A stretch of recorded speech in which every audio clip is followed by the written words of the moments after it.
Yes, yes. I'm Mina SayWhat, Jersey's own, podcasting right from the crib, Mina's house. And I have a friend here, also from Jersey, family. Mm-hmm. You might know him as Mir Fontane. Everybody clap it up. Hey. Mir's in the house. Yes, yes. Too much macaroni in here, man. Made in America. I was very proud. Very proud of you. And like, I know that guy. How did that happen? Because you were on the skate stage. Yeah. Made in America happened. We were cool with the guy that was pretty much putting it together, and we invited him out to my show I had for the Macaroni Tony, which was at the Foundry, and we ended up selling that out. We had no openers. It was just a DJ spinning until it was time for me to come out, and then it was just me. And we packed that out. It was probably like 500 people there. And once he seen like the performance, he was just like, he just invited us to actually perform at Made in America, and it just happened just like that. And from then on, it's just like, yeah, you got to kill it now, because you already got it. You just got to kill it now. You got the stamp. For sure. So hopefully we get to do it next year. But this year was definitely a dream come true. It was like they were chanting my name before I got on stage. When I was on stage, they were just so excited. It was a guy, I remember this guy, he had inboxed me on Instagram probably like 2 months ago. And he was telling me that he really wanted to bring his son out to see me because he was a big fan, and he just got home, I believe, and he was just really trying to be the best dad he could to his son. And he was saying that if I got to see his son, because he was going to try his best to be up front, if I got to see his son, can I just sign something for him, take a picture, or whatever the case may be? I told him, yeah, but I smoke a lot of weed, so I forget sometimes. So I'm like, just remind me closer to the date, and I'm like, all right, cool. He never told me, and I want to say I forgot, but I didn't forget, because when I'm at the show and I'm performing, I remember seeing him, and then you just see this kid that's just like smiling from ear to ear right next to him. I'm like, that's the guy that I was talking to him 2 months ago. Yeah. So Bodega comes on at the end of my set, and this is when we're giving out wristbands and throwing macaroni. Macaroni, I saw that. So I ended up signing the macaroni to him. I hopped off stage a little bit and I gave it to him personally instead of throwing it into the crowd. Gave it to him personally, and he walked over to me at the end of the show. He told me how much he appreciated it and how much his son really appreciated that moment. It's stuff like that. That's why I continue to do music. It's why I got into music in the first place. Yeah. So that made me feel good. Yeah. Well, you represent a beacon. You know, you're from Camden and you're making music, and you've grown so much. I'm so impressed by what you're doing, and I'm really proud of you. And like a lot of people don't see past high school. Absolutely, you know, where you're from. So the fact that you're doing all these amazing things and performing at Made in America, this is a big thing for your city. This is a big thing for your state. Like, you know, you're representing right now. So I'm trying. And it's crazy because this is all things that, you know, people talk about what they want to do all the time and like how great certain things would be. You're a prime example of that. Like, you talk about it and then it actually happens. Yeah. And then you actually become that person. It's like, it's hard to actually feel comfortable in the pocket because it's like, yo, you're finally here. Yeah. And it's like all eyes are on you and everybody's really looking up to you, and you just become this person. Like, I find myself really reminiscing a lot of when I was younger, and I like to visit that person when I was younger. Like, yo, did you ever really think, like, remember when I was doing this, like, to think of who I am now? I was doing goofy stuff back then when I was real young, stuff like that. So it's now, like, I put myself in those shoes of kids who are coming up now, and I just want to be the role model that I never had. Yeah. So that's always been the goal, to just be the dopest celebrity or whatever the case may be that I never had or got to see. The whole fact that I interact with my fans and talk to them and stuff like that is something that I wanted when I was just a fan before I got into music. So every day I just aim to, you know what I mean, be the best role model or mentor that I could be. Yeah. I seen you was throwing out Easy Mac. I'm like, you out here giving out I lived off of Easy Mac in college. Like, everybody gotta this was my main meal. So I love that you like came up with that, and it kind of comes with the whole you know, Tony Macaroni. I keep wanting to say Tony Macaroni. A lot of people do that. I don't know why. I guess it's easier. I mean, it sounds like an Italian name, like a mobster, like you about to, you know, like put out a hit or something. But right. Describe your feeling at Made in America, like one word. If I could describe it, I want to say it was surreal. I say that a lot. It was definitely surreal. It was like I was there, but I wasn't there. It was like I was on stage, but I wasn't on stage. I was just as much in the crowd with the fans as I was on stage performing. I knew what songs were coming up next, so it was like I was excited just to get to certain songs that I knew that they were going to go up for like Frank Ocean and Down by the River, all these songs, and just to hear them go crazy like I hear them do for all of my favorite artists, just off of the like beginning of the song before I say anything. Right. I was like, yo, this is Made in America though, because I do my own shows, And it's like, it's cool when that happens for my own show, but this is made in America. Everybody's coming from everywhere. Right. And there's like thousands of people right now, and everybody's like going up for me. Yeah. So it was crazy. I had a perfect time during Made in America. It was one, right? It was like I was the only person. I think It was 1:15. I think I was the only person performing in the entire festival. Mm-hmm. So like everybody was just there, pretty much just to see me. And if you weren't there to see me, you found out about me at Made in America. It was really dope. It was just one of those things I'm gonna remember for a long, long, long time. Yeah, I'm so happy it happened for you.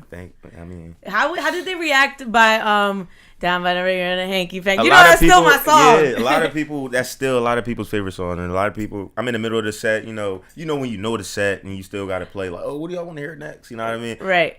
Everybody's like Down by the River. Still, I'm like, this song is at least 3-4 years old. Yeah. So when Down by the River finally came on, you just see hands in the air. Like, you don't even see people anymore. It's just like, you just see a whole bunch of, because I'm looking over the crowd at this point. You see hands in the air, people climbing trees in the middle of the tree and stuff. I'm like, this is dope. This is really, really dope for such a dark song.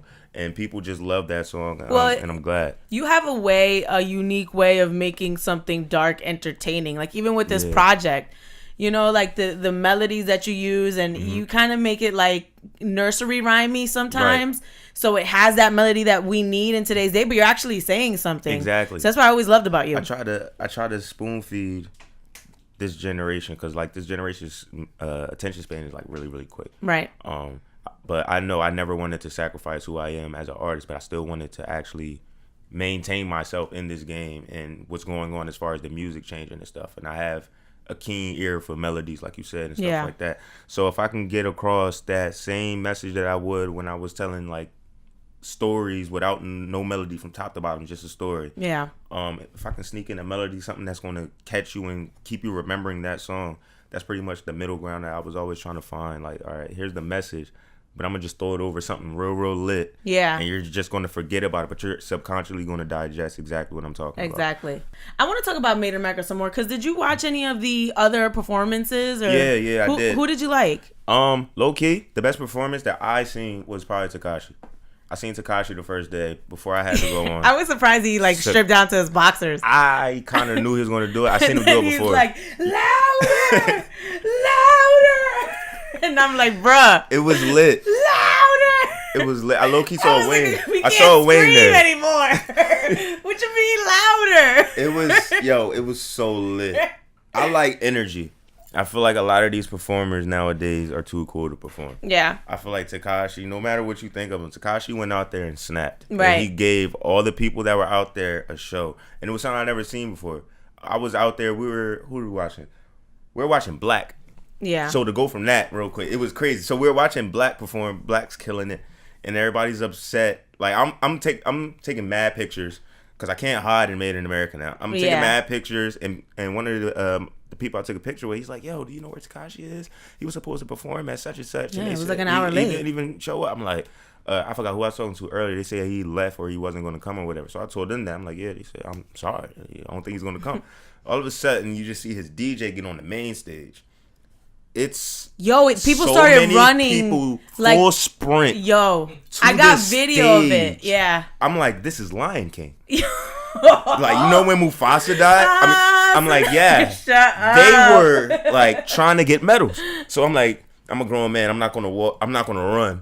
I'm a briskly walk. I kind of want to see this though. So we get over there, and he really comes out. I'm like, oh yeah, he's here. It's not just a DJ, because I low-key thought his DJ was gonna do Fat Joe set or something. I'm like, oh, they about to hit you with the 52 fake out. Like, he's not here. So he said Treyway, and I'm like, oh. And he comes out. I was at the Ciroc tent. I've never seen anybody, like, crowds of people run the way that they ran. Either. I was like, I think one lady got stomped on. I believe it. Oh, yeah, for sure. I didn't physically see one, but I know somebody had to fall and got trampled. Had to. Mm-hmm. But yeah, when he did Fifi, it just went crazy. Who else besides 6ix9ine? I saw Meek. I saw Meek. Mm-hmm. When he brought out Tierra Whack, that was dope. He brought out PNB, that was dope. Yeah. He had the city on fire with that one. I feel like Meek had the best atmosphere, but Tekashi put on the best show. I think Meek had with the fire and the smoke, and then it was nighttime, so it was like all the lights hit you even more. I felt like that was a perfect time for Meek, and it was like his homecoming. Meek killed it. Did you see Nicki? I didn't see Nicki. I think I left. I was tired. That was my day I performed. I didn't even see K-Dot. I think Nicki killed everybody. That's me. Interesting. She probably did. She killed everybody. And Diplo, I'm not even a Diplo fan, bruh. Let's not talk about Diplo. Why? Yo, so we had this after party, right, at the Foundry. Uh-huh. And Diplo had an after party at the Fillmore, which is like underneath the Foundry. Oh my gosh, my after party was so ashy. It was like, where's everybody at? And I go downstairs, they lit. It's looking like Drake night. You probably don't even, you know what Drake night is? It's looking like Drake night. I'm like, wow. So we just had pretty much like a little private party. You go to Drake night? Do I go to Drake night? Drake night is lit. That's Do like they recognize you? Sometimes, I try. It's dark in there. Like, I feel like the only reason people go to Drake night is to get girls or guys. I go in there. It's like the only event you can go in there and you can just smoke weed and nobody's just going to stop. Like, nobody. That's why you go. It's a chill environment. Girls? Like I don't really care. So I'm there really like I want to listen to some Drake. I want to smoke. I want to chill. I want to dance, and I want to go home. But Drake night now is different. It's like way more. It's way more guys than girls now. It's like it's dead. I haven't been to the last one. I don't go anymore just because I just feel like it's too much when I go. Yeah. Like when it first started, it was dope, but now it's a lot. It's like suffocating now when you go there. What's going on with your 300 deal? Because last time we talked, you had just got signed to a distribution deal with them, and I know something happened, and now you're back with them. What is going on there? All right, so we left 300. We didn't like what was going on. It was some of the moves that they were making at first. And they offered us a certain amount of money to stay at first, and I felt like it was a low number. But they wanted us to stay for that number for 4 albums, and I'm like, nah, for real, no. So we ended up dropping Macaroni Tony independently after that, and Macaroni Tony went crazy. Yeah. And after we left, it was kind of like I was doing a whole lot of stuff on my own that I felt like I should have been doing when I was actually a signed artist. Like, you should be able to use that leverage. But once I was unsigned again, it was like everything else I wanted to do was falling in my lap. Started working with Fetty. We started doing our own tours and stuff like that, headlining stuff. I guess they saw the picture with Fetty, and it was on the situation from there. Yeah. So me and Fetty made like 4 records. He went back to the office and he's like, yo, you gotta hear these records. So he played them the records, and they're like, oh, that's Mir. So when it's time to clear the records, they weren't really trying to clear it unless I re-signed for the singles. I see. So we ended up re-signing. Things are going great now. Good. It's definitely a different energy from last time. I'm comfortable. Yeah. I'm happy. Sometimes it's what has to happen for people to start paying attention to you again. Sure. But it's a good situation now. We pushing towards hopefully an album after these 2 singles are done. And that album would be Who's Watching the Kids 2. And I believe it's going to be the biggest one that I've dropped so far. So what album would this be? As far as like number? Yeah. So we got... Because I never know what's an EP or a mixtape or an album anymore. It's so confusing. This would probably be my second album. Okay. Camden would be the first one I dropped under 300, and then this one would be the second one that I actually dropped. But this one is actually going to have the pushing of an album. But Camden was supposed to be an album, but it didn't really get pushed the way it was supposed to. Right. So this one's going to get pushed properly, and it's going to be a good album. Got some surprises on here. So there's 3 Fetty songs left, because we've only heard 1. Yeah, it's 3 of them. Yes, Mir! Wait, what is it? Get it! So, Bodega remix. Right. We got an original song that's going to drop soon. He got a remix that I think he leaked on his live. That's probably floating around on YouTube, but my verse isn't on that one yet. And what's the 4th one? Was it 3? It might be 3. Okay, I'm gonna go with 3. 3. So it's 3. Yes. Yeah. We like it. So how did you hook up with Fetty? Because you DM'd him, right, on Instagram? Yeah. So why like now? Because you both are from Jersey. I would think like this would have happened. Like, what made you say I'm gonna DM him today? I got more confident once I left 300. It was kind of like, if this is gonna work, it kind of left a sour taste in my mouth because I was kind of sad that it didn't work the way I thought it was gonna work once you get signed to a label. So I was in a position where I was more aggressive when it came to people that I wanted to work with and people that I thought were dope because, like I said, I was sheltered. I was like more so like in my own box. I just want to make dope music and just do what I do. If you want to feature, we can do that. But I wasn't really going to make that initiation. So once I left the situation or whatever, I think Fetty liked one of my pictures. Mm-hmm. And that showed me that he knew or paying attention. Right. And then I commented under one of his pictures. He liked the comment. It was kind of like a back and forth. He liked the comment. I'm like, all right, bro. So I DM him like, yo, we gotta get in the studio. We gotta lay something down. Right. And it was like probably like 5 minutes later. He was like, bet, let's get it. And he sent me like the address to the studio. His pulling Patterson. Up to, you went up to Patterson. Was that Patterson? I think somewhere in North Jersey. Yeah. He records in Patterson, I think. Yeah. So we went there. We pulled up there. We just knocked out these tracks. That's real dope that it was like, come up now. Facts. It was simple. It right. was like, you know what I mean? I think you dope. I think when most artists get into the game, they don't understand the business of the music industry is bad. Right. You know, and it really can suck a lot out of you creatively because you're so bogged down and disappointed with the business aspect of it that you can't be a creative. Mm-hmm. But you just have to understand that it's part of that's part of it. You know, and you have to kind of take it with a grain of salt and, you know, kind of find the people that see your vision and stay with those people. And when they don't see your vision, you move on. You know, everybody's not going to see things the way that you see them or move the way that you want to move. You know, that's why you don't sign these 3-4 year monster deals. You sign short deals that you can kind of fill it out and see who's in place or who's doing what. And then if you like what's going on, then you talk about something more advanced, you know. But don't be discouraged. It's part of it. Like, you just went through that normal process of, all right, we in the business now, and this sucks. Yeah. Because like, it's a business. It's not, you know, a lot of people don't care about the art. It's a business. Exactly. They thought everybody, like a lot of young artists think you're going to come into the game and people are going to have your best interests at heart. Right. It's not the case. Like, in a business, the business is to make money. So the business is going to do what's best for them. And it's up to you to make sure you do what's best for you and make sure you're not being taken advantage of and stuff like that. But like growing up where I grew up, you get used to disappointment. So it's not like something new. Like I didn't grow up hearing yes a whole lot. So no doesn't sting that much. That's the worst that can happen is you say no. No doesn't even bother. I feel like if for us it means, all right, let me figure this out. Right. I feel like you hear no so much time in school and people around you. You and adopt like, the mindset that no no just means not right now. Or make me understand or believe. So this deal is a main example of that. Mm-hmm.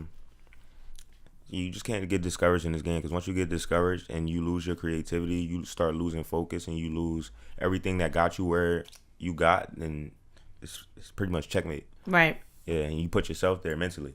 And that's another thing that I feel like hip hop overlooks, but they're kind of getting back into, like the mental health aspect. I seen the NBA starting to get into mental health, and I'm like, wow, that's crazy. It used to be taboo. It used to be more so like, oh, that person's crazy. He's just crazy. Right. Yeah, that's like, what they say. Don't pay attention to them. But now it's like, how do we help this person? Or, you know, what do you need to do for yourself? So, you know, it's funny that you say you have PTSD. I don't understand why people say that when you come from the hood. Because when you grow up in the hood, it's normal. It's not like you're, you know, like, oh my God, I'm so traumatized by this.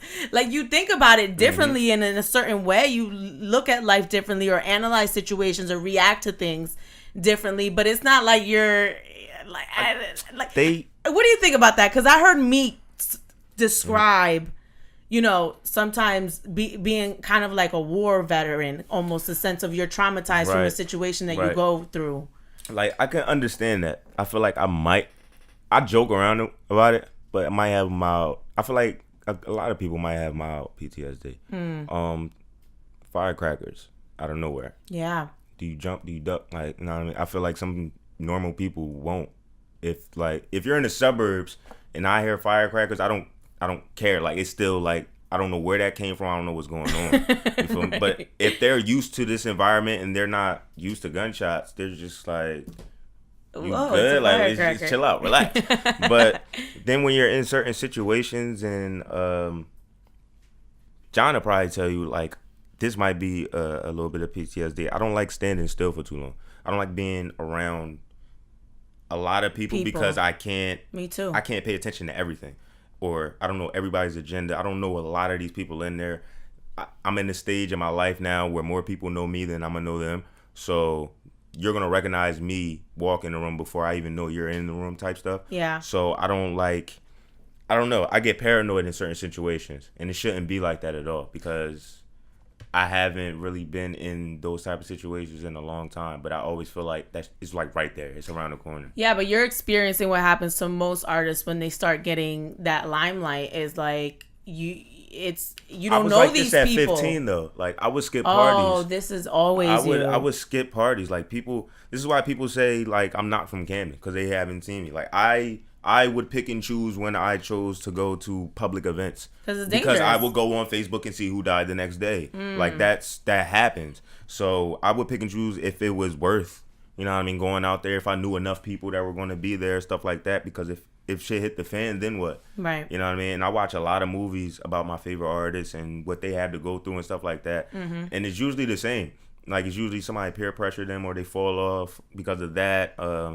Wrong place, wrong time. Always wrong place, wrong time. Tired of hearing that story. I'm not trying to be a hashtag. I don't want my face on say cheese in the morning and all this other stuff. Like I always had that sense that, yo, if you can just push through these bullshit years, by the time you're 25, you're gonna be the man. Like I knew that when I was young. I'm like, yo, you're so talented. You're gonna do something. And the way my mind works, I knew that I was gonna do something. I wasn't gonna be stuck in this city, and I didn't want to die in that city. So I don't know. I always had that mindset, and I feel like that wasn't normal though. Like as a child, I should have been gung ho to go out to parties and to be seen, and you know what I mean, public functions. But at a young age, I understood that that's dangerous. You rolling dice to do that. So yeah. I want to go back to this Fetty thing because I like that you have Mike Zombie on the production. He's from Jersey. Mm-hmm. I like that, you know. And I started to think like, maybe they should create a project, or is that in the works, or just there's so many great people that are coming from New Jersey, and like I don't even know if this is something you would consider like SZA, or like there's just so many people that I'm excited about the energy. Mm-hmm. Like have you ever thought about something like that? I had a dream this was going to happen one day, as far as like Jersey actually becoming a driving force in the game, because when I was younger, Jersey really didn't have that many representatives. And then like Joe Budden was like the first one. Yeah, it was like Joe Budden. Or Naughty by Nature, even Naughty by Nature. I was too young for Naughty by Nature. Yeah, that was older than me too. But first time I heard Naughty by Nature was a Martin episode. Okay. Like I didn't know anything about Naughty by Nature. But what were you saying? Joey's like so who like would Joe you Budden, put together? It was like Joe Budden. That was the main guy from Jersey. Joe Budden and Redman. Yeah, Redman. Because it was like How High and all that stuff. I was really getting into everything that anybody from Wu-Tang was doing. Yeah. But I just feel like right now you got a bunch of heavy hitters and people that can do a lot of crazy stuff. Me and Surf got a good I love rapport. Surf. Yeah. We got a couple songs that either got to get finished or got to get released. You need to make the Jersey's Finest project. Like I've low key been on that mission for like months now. I'm reaching out to everybody from Jersey to do something. So we got Fetty, Surf. We got Fetty, we got Surf. Who else? I have such a vivid mind that I want to make short films, or at least get like Fat Boy's voice on an album, on something that I want him to do. SZA, I got a record for SZA. If SZA's listening, I got a record for SZA. People don't know she's from Jersey. She's from Jersey, and that's crazy. Yeah, I'm like, it's a lot of dope people coming out of Jersey, and those that you don't know about are behind the scenes. And I had to realize that once I got in the game, I'm like, oh, you're from South Jersey too, or you're from North Jersey, and it's like these are the people that, you know what I mean. So Jersey, I feel like probably maybe a year, 2 years. Okay. We'll kind of have that wave that Philly had, like state property around then. Yeah. Yeah, I feel like it. I feel like there's enough talent. Definitely is. The Bodega video. Mm-hmm. I like it. Thank you. Shout out to your boy that's tearing up the Chris's body and the chicken in the video. So explain to me the concept of it, because you just premiered it, and I thought you got shot at the Bodega. No. What happened at the Bodega? Because then it went red and I thought someone died. Right. All right. So what we did is, for whatever reason, we didn't even want to put a gun in the video. So if you rewatch the video, you never see a gun. Everything is implied. But the whole video was about me and my friends. We kicking it. You could see us messing around on Snapchat, dancing on the way to the Bodega. We pull up. I hug the owner. Easter egg. If you really pay attention, you pause it. You can see the Camden cover and right in front of the Bodega. We put that up probably like 2 years ago, and it's still there. We go into the Bodega and we pretty much get set up or shot by these two guys wearing Luigi masks. The next scene you see right after that, after it goes red, is all 4 of us. We're wearing different clothes. Well, all white for the most part. We all got blood stains, and we're in like this drop top, all black car driving on a road with nobody else. Kind of like we're driving to heaven, like we're just on the highway to heaven. And that's pretty much what the whole symbolic thing was. And we wanted to dedicate it to Junior, and it was crazy because we already had the song. So when all of that stuff was happening at the Bodega and all that, I'm like, that's pretty much exactly what the song's about. So talk to us about Junior, whoever doesn't know about Junior. Okay, so Junior was the young man that got killed at the Bodega in New York. He got stabbed due to mistaken identity. I believe that's what the story was. Right. They thought that he recorded himself having sex with one of their sisters or something like that, and they ended up killing him outside of the Bodega. And the whole song itself is about how growing up, the Bodega was like a hub for me and my friends. Everybody knew exactly where the corner store was. Right. We used to go in there, hang out either in front of the corner store, out front of the corner store. It was like a spot you go to after school. That's pretty much what it was. And now that I have some type of fame, that's not a place that you could really just hang out now. So many people going in and out. There's so much stuff going on. A bodega, a couple bodegas where I'm from are users fronts. You know what I mean? Right. Low inventory to be able to sell something else, and they grant other people access to be able to stand out front of that bodega and just chill. You know what I mean? So I just wanted to express that entire culture of a corner store for those who really don't understand the corner store, while still paying respect to Junior, who died at the same hub I was talking about, as supposed to bring like the community together. It can also divide the community at the same time. So that's the message we wanted to get across, and we felt it was important to do that. I love that. Thank you. I really, really love that. Thank you. Shout out to you.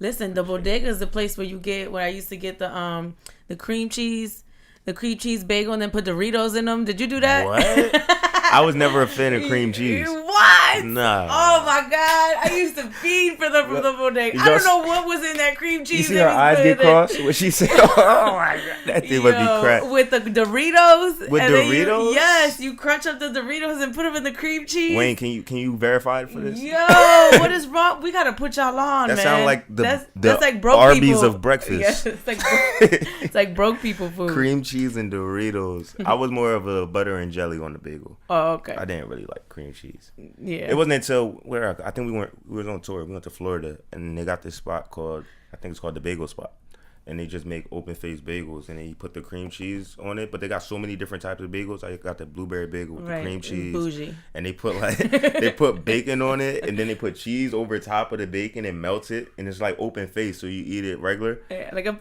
bagel bite. Not a bagel bite, but yeah, like they were big bagels. Okay, and I never big bagel it was like bite. I thought they were gonna like squash it like a sandwich, right. But they were just like open faced with the bacon, and it was fire. I had that in Tallahassee, Florida. I want to talk about Frank Ocean. It's an interesting song, and I want to talk about the fact that you say that there's a lot of people that say they're fans of you, but then they don't play your music. They're playing other people's music. How do you feel? Like, why did you feel the need to say that? Like, is that what's happening right now? I'm always in a position where I want to tell not only my story, but a lot of other people's story. Mm-hmm. There's a lot of people that are making music independently or, you know what I mean, underground. And as an artist, you just want everybody that's around you, your friends, your family, just to support what you're doing, play your music, you know what I mean? Show, or at least act like, you know what I mean, you're a fan or that you want to support what this person is doing. But Frank Ocean was pretty much a song like, all right, if you like these artists, maybe you would finally listen to my music if I had something that sounded like this, since you're always playing this, or since you're always playing this. I'm just as good as these people, and one day you're going to realize that. That's pretty much what the whole song was about. It's kind of like an underdog story. You're always playing the top dogs in the rap game, but you never really giving me a chance. And you claim that you're my biggest fan, and you claim you've been here from day one, but when it's time to show and prove, you rather play Scorpion or, you know what I mean, play KOD and stuff like that. You made me feel guilty because I'm like, I enjoy your music. Like, Hesitate is my favorite song on the project. And like, I'm like, he's right. I don't have him in my playlist. But, you know, why is that? Why is it that, I don't understand the human psychology of that. Like, I like your music, I enjoy your music, but for whatever reason, I only have these artists in my phone. Because I'm not validated yet. But you're validated to me. I like your music. But am I really? But you made me feel guilty. I'm like, I'm gonna go put stuff in. Like, you know what? I'm gonna go put all your stuff in my phone. It's not even your fault because that's like that with a lot of people. So it's like, all right, I like this person. I think this person is dope.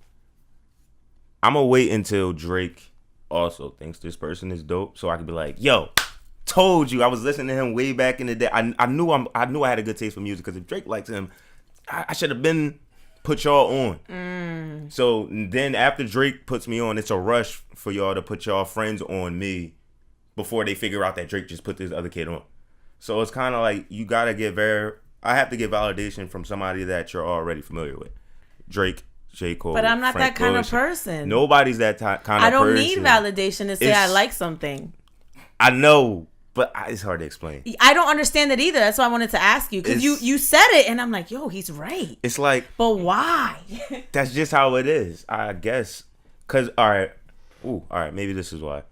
Because it's a lot of times where you like a person's music, and they never fully get on, and they hear today and go on tomorrow, and it's like, all right, I don't even know why I got so invested. If this person wasn't going to take their career that seriously enough to keep on fulfilling what he was giving me. So I guess I have to show and prove, and then on top of that, you got to get that stamp of like, yo, this kid's dope, and I believe he's going to go just as far as I went. And I think that's what a lot of people are waiting for. You know what, though? You made me evaluate my listening preferences. Like, people come into my car, and I'm like the car that always got the new music, right? But it's always new music from established people. So they'll be like, oh, what's this? Oh, that's the new Cole, or that's the new Fat Joe, or that's the new whatever, you know, like, oh, the new Gold Link, you know, with Miguel. Like, we need to be better at that. Like, I need to, like, I like Hesitate. There's no reason why I would go and download it, you know. If you didn't like it, yeah. Right. If I didn't like it. So I need to make more of a conscious choice to make sure that the songs that I genuinely like from people that I want to do well, I make it a point to put it in my everyday playlist. Instead of just listening it to Spotify, you know, when it comes up. I feel like people are hesitant to jump out the window. Oh, I'm going to jump for you. And then listen, I'm going to do a little video like, you in my playlist. It's lit, see?